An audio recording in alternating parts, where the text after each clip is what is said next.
অসমৰ এখন জিলায় চলিত বাজেট অধিৱেশনত কংগ্ৰেছ বিধায়ী দলৰ সমূহ সদস্যসকলৰ ভূমিকা আৰু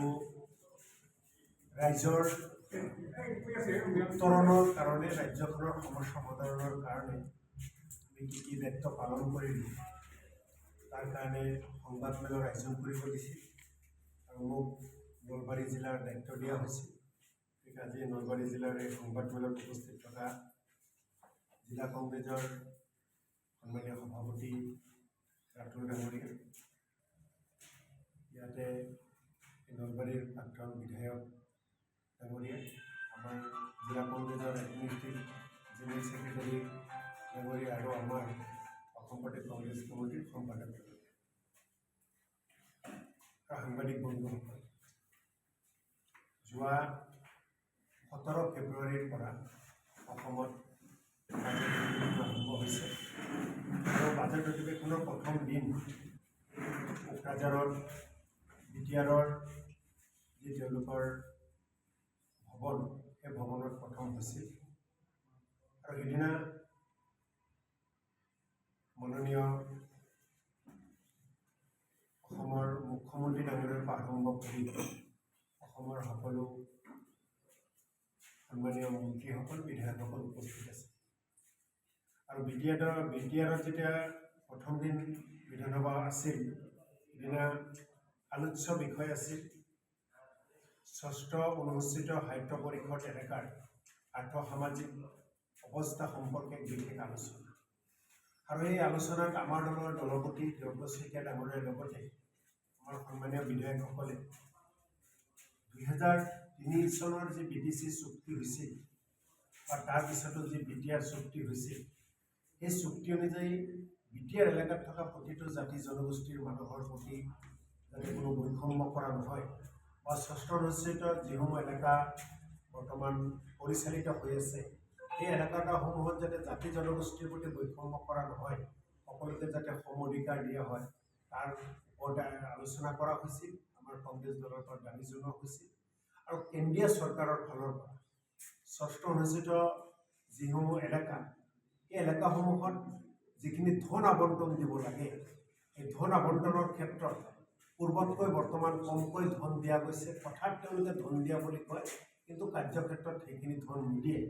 আৰু সেই বিষয়ে আমাৰ দলৰ দলপতি ডাঙৰীয়াই প্ৰশ্ন উত্থাপন কৰিছিল আৰু পৰৱৰ্তী সময়খিনি অসমৰ মাননীয় মুখ্যমন্ত্ৰী ডাঙৰীয়াই উত্তৰ দিবলৈ গৈ সকলো এলেকাত কোনো কেন্দ্ৰীয় চৰকাৰৰ ধন নহয়, ৰাজ্য চৰকাৰে 100% ষষ্ঠ অনুসূচিত যিসমূহ এলেকা, সেই এলেকাসমূহত ধন দিয়া বুলি ৰাজ্য চৰকাৰৰ ফাণ্ডৰ পৰা দিয়া বুলি তেওঁ কৈছিল আৰু ইয়াক লৈ নিষেধাধিকাৰ ভংগৰ অভিযোগ কংগ্ৰেছ দলৰ পৰা অনা হৈছিল। কাৰণ আমি সকলোৱে জানো যে এই সাহিত্য পৰিষদ এলেকাই হওক, বিটিআৰ এলেকাই হওক, কেন্দ্ৰীয় চৰকাৰৰ পৰা ডাইৰেক্ট এটা পুঁজি আহে আৰু ৰাজ্য চৰকাৰৰ পৰা এটা পুঁজি তাত যোগ দিয়া হয়, কিন্তু মাননীয় মুখ্যমন্ত্ৰী ডাঙৰীয়াই তাক সেই কথাখিনি লুকাই ৰাখি সকলো পুঁজি ৰাজ্য চৰকাৰে দিয়া বুলি কৈছিল আৰু তাৰ কাৰণে আমি বিধানসভাত অধ্যক্ষ ডাঙৰীয়াৰ ওচৰত মুখ্যমন্ত্ৰী ডাঙৰীয়াই যে অসত্য কথা বিধানসভাৰ মজিয়াত কৈছে তাৰ ওপৰত প্ৰতিবাদ কৰিছিলোঁ আৰু বিশেষ অধিকাৰ ভংগৰ কাৰণে জাননী দিছিল। আজি তাৰ পৰ্যন্ত অধ্যক্ষ ডাঙৰীয়াই সেই জাননীৰ ওপৰত কোনো ধৰণৰ ব্যৱস্থা লোৱা নাই। বিগত দিনসমূহত অসম বিধানসভাত আমি যোৱা 21 তাৰিখলৈ আমাৰ বিধানসভাৰ আমাৰ বিভিন্ন বিষয়ৰ ওপৰত আমি কথা বাৰ্তা পাতিছোঁ, বিভিন্ন বিষয়ৰ ওপৰত আমি ডিবেট কৰিছোঁ আৰু গোটেই কথাবিলাকৰ ওপৰত যদি আমি পুংখানুপুংখভাৱে যাওঁ, দীঘলীয়া হ'ব, মই কেৱল আপোনালোকক থুলমূলকৈ মূল বিষয়সমূহৰ ওপৰত কেইটামান আলোচনা কৰিব বিচাৰিছোঁ।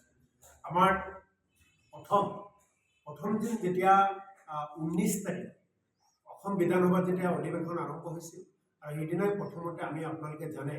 গোটেই দেশ কঁপাই যোৱা, গোটেই ৰাজ্য কঁপাই যোৱা উমৰাংচু কয়লা খনিত আবদ্ধ শ্ৰমিকসকল যিসকল মৃত্যুবৰণ কৰিলে, এই অবৈধ কয়লা খনিৰ যি চিণ্ডিকেট চলি আছে তাৰ ওপৰত আমি দাবী উত্থাপন কৰিছিলোঁ আৰু শ্ৰমিকসকল তাৰ কাৰণে মৃত্যু হ'ব লগা হ'ল। সেই অবৈধ কয়লা খনিৰ লগত কোন কোন জড়িত, শাসকে পক্ষৰ কোন কোন জড়িত, জিলাৰ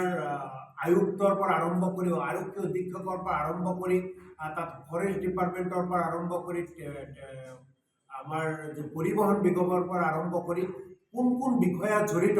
তাৰ বিষয়ে আমি বিধানসভাত এইটো দাবী জনাইছিলোঁ। আমি আলোচনাৰ কাৰণে তেখেতসকলক অনুৰোধ জনাইছিলোঁ যে এই আলোচনা হ'ব লাগে, কাৰণ ৰাজ্যখনৰ অত্যন্ত এটা জ্বলন্ত এইটো সমস্যা। তাৰ ভুলৰ কাৰণে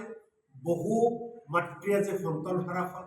বহু পত্নী আজি স্বামী হাৰা হ'ল, বহু সন্তান আজি পিতৃ হাৰা হ'ল। তাক আমি জনাব লাগে ৰাজ্য চৰকাৰখনে, কিন্তু তাৰ ওপৰত কোনো চৰকাৰে কোনো ধৰণৰ উত্তৰ নিদিলে। কিন্তু আমাৰ বিধায়িনী দলৰ পৰা চেষ্টা কৰা গৈছিল, আৰু বিধায়ক হিচাপে মোৰ লগতে আমাৰ আন আন সতীৰ্থ বিধায়কসকলেও ইয়াৰ ওপৰত প্ৰশ্ন উত্থাপন কৰিছিল। আৰু তাৰ দ্বাৰা এটা কথা স্পষ্ট হৈছে যে ৰাজ্যখনত অবৈধ কয়লা চিণ্ডিকেট চলি আছে। আৰু উমৰাংচু এলেকাত যিহেতু মই নিজেও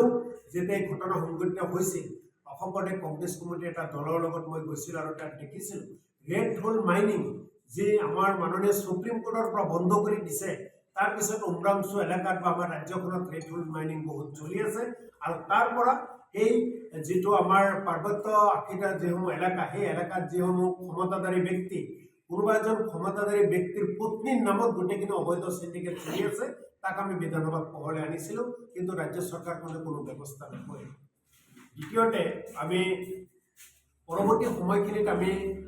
গোটেই ৰাজ্যখনত আপোনালোকে জানে স্বাস্থ্যসেৱা, বৰ্তমান স্বাস্থ্যসেৱা যথেষ্ট দুৰ্বল। অসমত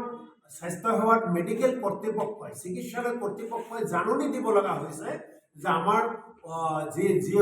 যিসকল চিকিৎসক আছে তেখেতসকলে কাম নকৰাৰ বাবে বা চিকিৎসকৰ পদ খালি থকাৰ বাবে আমি ইয়াতে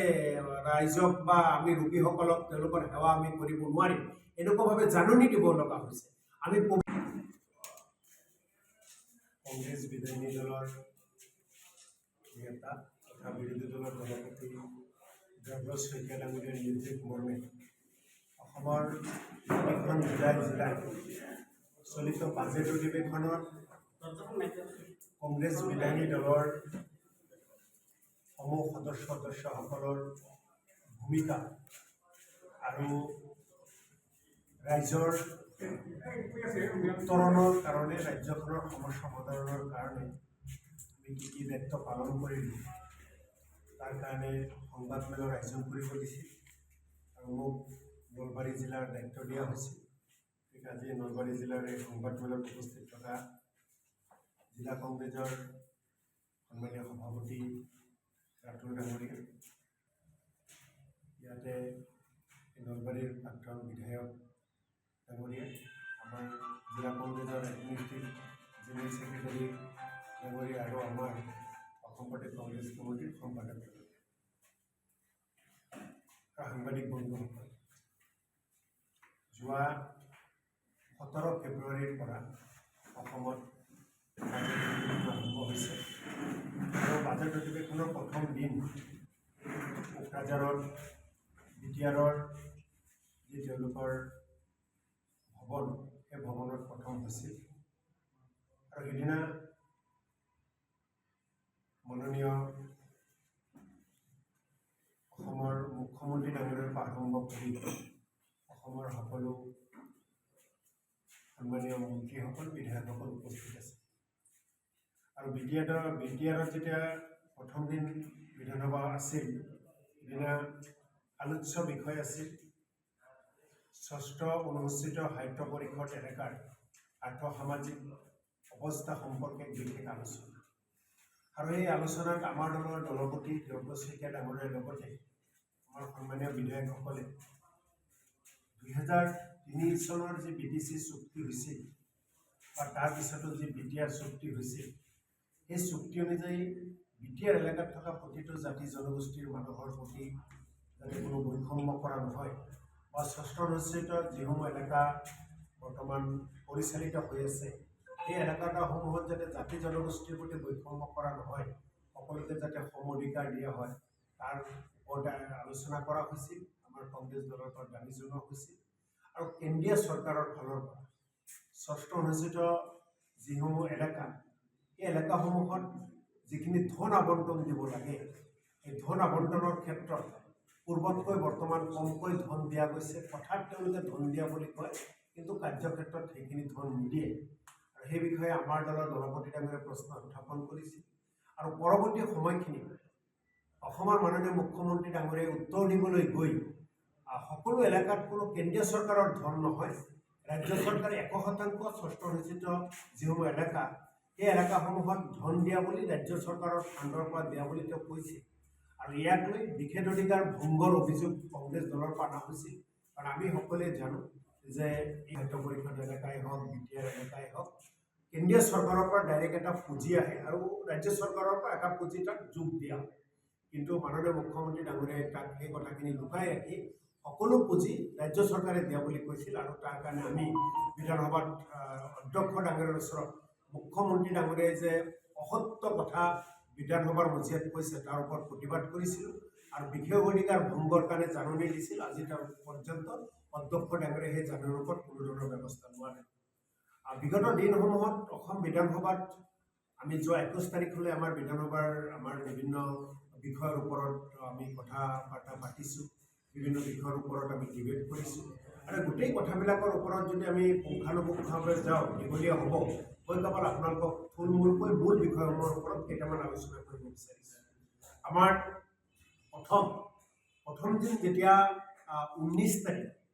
অসম বিধানসভাত যেতিয়া অধিৱেশন আৰম্ভ হৈছিল আৰু সেইদিনাই প্ৰথমতে আমি আপোনালোকে জানে গোটেই দেশ কঁপাই যোৱা গোটেই ৰাজ্য কঁপাই যোৱা উমৰাংচু কয়লাখনিত আবদ্ধ শ্ৰমিকসকল যিসকল মৃত্যুবৰণ কৰিলে এই অবৈধ কয়লাখনিৰ যি সিন্ডিকেট চলি আছে তাৰ ওপৰত আমি দাবী উত্থাপন কৰিছিলোঁ আৰু শ্ৰমিকসকল তাৰ কাৰণে মৃত্যু হ'ব লগা হ'ল এই অবৈধ কয়লাখনিৰ লগত কোন জড়িত শাসকে পক্ষৰ কোন জড়িত জিলাৰ আয়ুক্তৰ পৰা আৰম্ভ কৰি আৰক্ষী অধীক্ষকৰ পৰা আৰম্ভ কৰি তাত ফৰেষ্ট ডিপাৰ্টমেণ্টৰ পৰা আৰম্ভ কৰি আমাৰ যে পৰিবহণ নিগমৰ পৰা আৰম্ভ কৰি কোন বিষয়া জড়িত তাৰ বিষয়ে আমি বিধানসভাত এইটো দাবী জনাইছিলোঁ আমি আলোচনাৰ কাৰণে তেখেতসকলক অনুৰোধ জনাইছিলোঁ যে এই আলোচনা হ'ব লাগে কাৰণ ৰাজ্যখনৰ অত্যন্ত এটা জ্বলন্ত এইটো সমস্যা তাৰ ভুলৰ কাৰণে বহু মাতৃ আজি সন্তান হাৰা হ'ল বহু পত্নী আজি স্বামী হাৰা হ'ল বহু সন্তান আজি পিতৃ হাৰা হ'ল তাক আমি জনাব লাগে ৰাজ্য চৰকাৰখনে কিন্তু তাৰ ওপৰত কোনো চৰকাৰে কোনো ধৰণৰ উত্তৰ নিদিলে কিন্তু আমাৰ বিধায়িনী দলৰ পৰা চেষ্টা কৰা গৈছিল আৰু বিধায়ক হিচাপে মোৰ লগতে আমাৰ আন প্ৰতিষ্ঠিত বিধায়কসকলেও ইয়াৰ ওপৰত প্ৰশ্ন উত্থাপন কৰিছিল আৰু তাৰ দ্বাৰা এটা কথা স্পষ্ট হৈছে যে ৰাজ্যখনত অবৈধ কয়লা সিন্ডিকেট চলি আছে আৰু উমৰাংচু এলেকাত যিহেতু মই নিজেও যেতিয়া এই ঘটনা সংঘটিত হৈছিল অসম প্ৰদেশ কংগ্ৰেছ কমিটিৰ এটা দলৰ লগত মই গৈছিলোঁ আৰু তাত দেখিছিলোঁ ৰেড হোল মাইনিং যি আমাৰ মাননীয় সুপ্ৰিম কোৰ্টৰ পৰা বন্ধ কৰি দিছে তাৰপিছত উমৰাংচু এলেকাত বা আমাৰ ৰাজ্যখনত ৰেড হোল মাইনিং বহুত চলি আছে আৰু তাৰ পৰা এই যিটো আমাৰ পাৰ্বত্য আশীটা যিসমূহ এলেকা সেই এলেকাত যিসমূহ ক্ষমতাধাৰী ব্যক্তি কোনোবা এজন ক্ষমতাধাৰী ব্যক্তিৰ পত্নীৰ নামত গোটেইখিনি অবৈধ সিন্ডিকেট চলি আছে তাক আমি বিধানসভাত পোহৰলৈ আনিছিলোঁ কিন্তু ৰাজ্য চৰকাৰখনে কোনো ব্যৱস্থা নকৰে দ্বিতীয়তে আমি পৰৱৰ্তী সময়খিনিত আমি গোটেই ৰাজ্যখনত আপোনালোকে জানে স্বাস্থ্যসেৱা বৰ্তমান স্বাস্থ্যসেৱা যথেষ্ট দুৰ্বল অসমত স্বাস্থ্যসেৱাত মেডিকেল কৰ্তৃপক্ষই চিকিৎসালয় কৰ্তৃপক্ষই জাননী দিব লগা হৈছে যে আমাৰ যিসকল চিকিৎসক আছে তেখেতসকলে কাম নকৰাৰ বাবে বা চিকিৎসকৰ পদ খালি থকাৰ বাবে আমি ইয়াতে ৰাইজক বা আমি ৰোগীসকলক তেওঁলোকৰ সেৱা আমি কৰিব নোৱাৰিম এনেকুৱাভাৱে জাননী দিব লগা হৈছে আমি পবিত্ৰ বিধানসভাত অসমৰ বিভিন্ন চিকিৎসালয়ত যিখিনি মেডিচিন বিনামূলীয়া মেডিচিন যোগান ধৰিব লাগে ৰাজ্য চৰকাৰৰ ফালৰ পৰা আজি আপুনি নলবাৰীৰ পৰা আৰম্ভ কৰি সমগ্ৰ ৰাজ্যখনত উপযুক্ত যিখিনি মেডিচিন লাগে এই মেডিচিনখিনি নাই ইপিনে স্বাস্থ্য বিভাগে চিকিৎসকসকলক পৰামৰ্শ দিছে যে যি মেডিচিন চিকিৎসালয়ত যিকোনো খবৰৰ বাবে যোগাযোগ কৰক 7099017330 লগতে 7099017110 নম্বৰত